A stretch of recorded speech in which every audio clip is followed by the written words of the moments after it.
This crafter is a game changer. I love it. It was announced to be a part of next year's major update, along with the trial chambers during Minecraft Live. But a couple of days ago, the first 1.21 snapshot was released, meaning we can play with it as an experimental feature until it gets fully integrated into the game next year. So it is subject to change, but for now, I can't wait to show you how much potential this block has. So here we have the crafting table. We can craft some planks, just like so, and it's all good. But this one, we put some logs in here, and we put a redstone pulse into it, spits it out. You can do it super fast. Now, if we come over here, we can do the same thing. It'll go into the hopper and fill up this place. Now what you can also do is you can disable slots. So it fills up and it ignores this slot here. So now we can make a chest. So this is really cool. We can make a chain of crafters, each crafting a different thing, with hoppers that go into the crafters. So it fills up left to right and top to bottom, which is really useful. And it also doesn't clump up like this until everything is full. So this is really handy. Now I hope you can see where we're going with this. We can hook these up to farms. So here we have a pretty standard bamboo farm. And when bamboo came along, that you can fully automate it and turn it into wood, people thought this was going to be OP because you can make chests, which is pretty expensive, and turn those into hoppers, be useful for all sorts of farms. But the problem is, you still have to craft all these bamboo into, let's get a crafting table. You still have to craft all of this into blocks. And doing it with all this bamboo would be ridiculous, because the inventory just isn't that big.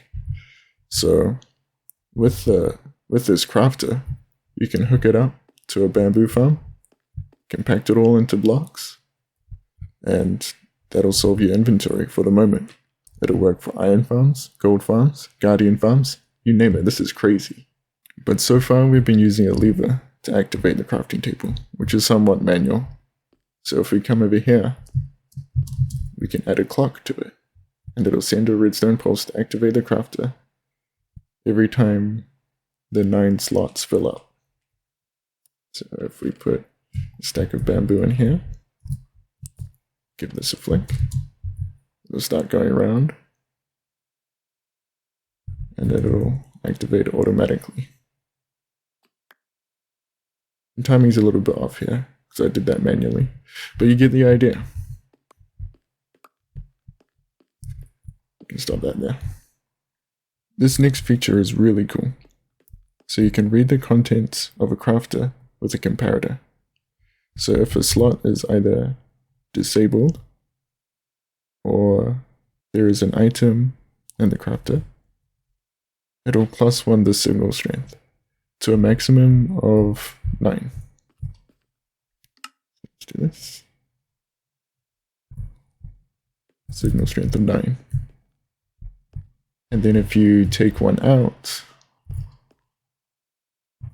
it'll be a signal strength of 8. Then here we have another crafter, and make it a signal strength of 9. Put a comparator here. The comparator doesn't output anything unless it can match the signal strength that's being put into its side. So at the moment it's 9, and to make it 9, it'll output some signal strength. So why is this important? Well, we can take out the clock that we had over here and make it so it sends a redstone signal to itself every time the recipe is complete. That means you don't have to adjust the clock every time the recipe is changed, and it'll never eject the items early. So you can make chests like this.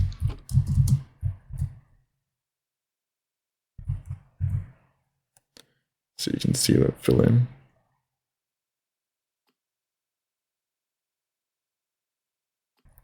So you can make chests like that, or you could do, for example, honey bottles. If we put honey bottles in there, oh, that's not what I wanted. We disable these slots, or 4 available here. It'll make honey for us, and you can see it waits for it to finish filling up so it doesn't craft the sugar if you just have one cross honey blocks. And then what you can do is you can send the glass bottles back into the system of your honey farm to keep collecting honey, and you've got honey blocks. So that'll be super useful and 100% automatic. Now the problem appears when you have multiple recipe ingredients. So let's say a piston.